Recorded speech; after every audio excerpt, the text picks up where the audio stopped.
Have you ever watched a video on how to play a topspin shot and ended up watching something like this? To play a topspin shot, you need to keep your head still, your back arm at 90 degrees and follow through 3 inches with your cue.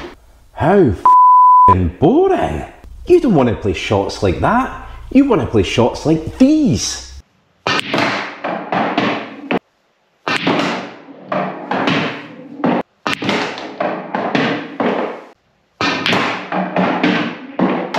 There are just 2 things you need to do to play those shots, and I'm going to show you them in this video, so let's get right into it. Let's very quickly cover off the key points to play a normal topspin shot. This is important as we need to do this to play the awesome topspin shots. First, you should hit about 3/4 of the way up the cue ball. Hit lower and you won't get much follow through. Hit higher and you could miss cue. Did you notice how level my cue was in those shots? This is important to play the shot properly. To get your cue level, simply pull the fingers of your bridge hand closer to your palm and this will elevate your bridge. If you use your normal bridge and simply point your cue upwards, you're aiming the cue ball in the air. When it comes to actually playing the shot, remember to keep this hand loosey-goosey, baby. Don't grip it, just hold it gently. And then pause on your last backswing. This helps with timing, and remember to follow through after you hit the cue ball. Guess what? We've just covered the 6 key components of a topspin shot. They are: hit 3/4 of the way up the cue ball, keep your cue level when you do this, raise your bridge, not your backhand, hold the cue loose, pause on the last backswing, and then follow through after the shot. I won't explain what all these things do, as I know you want to get into playing the cool shots. But if you're interested, then drop me a comment and I will answer. Time for some fun, hon.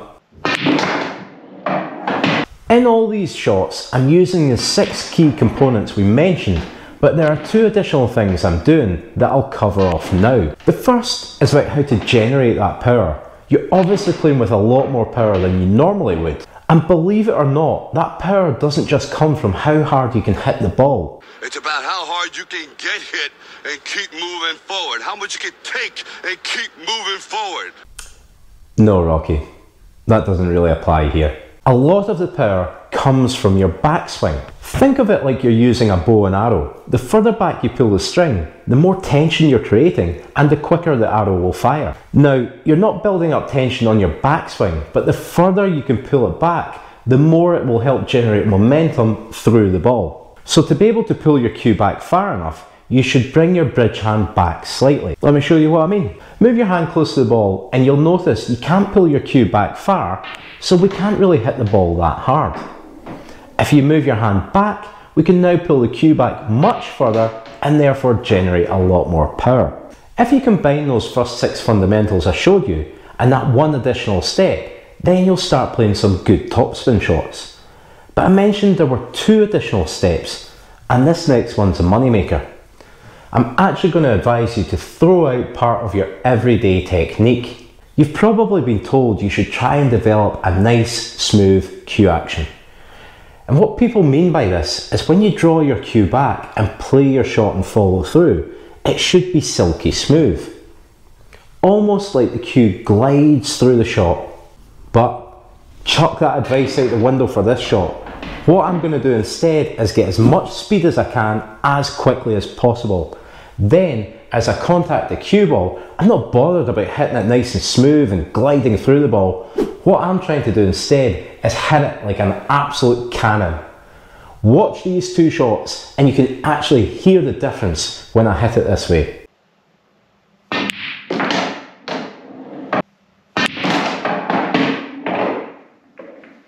I'm not even thinking about hitting the ball smoothly or following through correctly.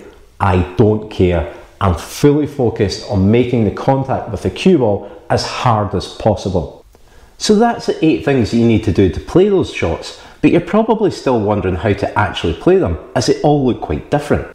Well, it's all to do with the position of the object ball and the angle that you have. And I'll quickly cover these now. We'll ignore this shot, as it doesn't really matter where the ball is. You can play it from almost anywhere on the table. Let's start with this one, as it shows how much of a difference the angle you hit the ball at can make. If you get enough topspin on the cue ball, then once it bounces off the cushion, it's still spinning this way, and so it wants to get back to the cushion. So if you hit the object ball quite full on, you can see the cue ball doesn't move to the side, and instead immediately wants to get back to the cushion. Play the same shot again, but hit it slightly on the side of the object ball, and the cue ball will spring out before the topspin kicks in and heads back towards the cushion. For this last part of the video, I'll demonstrate two shots in one. Both these shots I'm hitting in the exact same way. Whether you play the first or second just depends on the position and angle of the object ball. I get asked about these shots a lot, and people always ask me what kind of spin I'm putting on the cue ball, and the answer is just topspin. Well, a ton of topspin to be more exact. You need to get the topspin to fight against the natural path the cue ball wants to take. So on this shot, if I play it plain ball, the natural path the cue ball wants to take is back this way. But when we put topspin on it, it makes the cue ball want to go that way instead. If the object ball is out from the cushion slightly and you have around a 3/4 to half ball cut, then you can make the topspin do some pretty cool things. The result is the cue ball is spinning so fast it arcs and slows down drastically. If you have a slightly thinner cut, then the cue ball will travel further before the topspin kicks in. And it creates this really cool reaction of the second cushion where it almost changes direction. So that's how you generate a lot of topspin and play some exhibition shots with it. But as we all know, it's the backspin shots that really catch the eye, and I can teach you how to play these shots and leave your friends looking amazed. All you need to do is watch this video that's on screen just now.